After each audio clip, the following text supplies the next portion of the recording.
এরপর না শুনলে আপনাকে মারা হবে। এই ধরনের ঘটনা গত 53 বছরে সুপ্রিম কোর্ট বারে ঘটেনি। ব্যারিস্টার আশরাফকে ছুরিকাঘাত করেছে, আপনারা সবাই জানেন। আমরা তখন এটাকে লিনিয়ান ভিউ হিসাবে নিয়েছিলাম।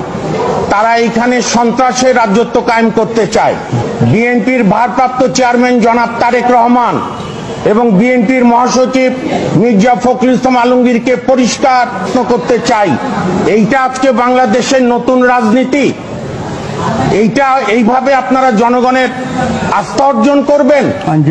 আইনজীবীদের যে সুপ্রিম কোর্ট বারে কোন লয়ার কোন কোর্টে কি কথা বলবে, এইটা ঠিকাদারি ব্যারিস্টার কায়সার কামাল আর গাজী কামরুল ইসলাম সজল এবং এবিএম আব্দুল আল মাহবুব বারবার বলছে জয়নাল আবেদিন সাহেবকে সরি বলতে হয়েছে কোর্টে। আমি বলি, আমি তো ওনাকে অনুরোধ করিনি, এটা কোর্ট এবং লয়ারের ব্যাপার।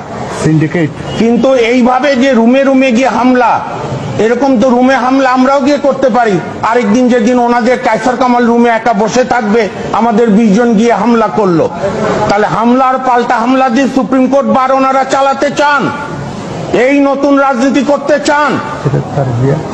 আমি তারেক জিয়া সাহেবের কাছে বিনয়ের সঙ্গে প্রশ্ন রাখতে চাই এবং আমি কোটা বিরোধী বৈষম্য বিরোধী ছাত্র আন্দোলনকে দৃষ্টি আকর্ষণ করতে চাই এবং বর্তমান সরকারকেও। এবং আমরা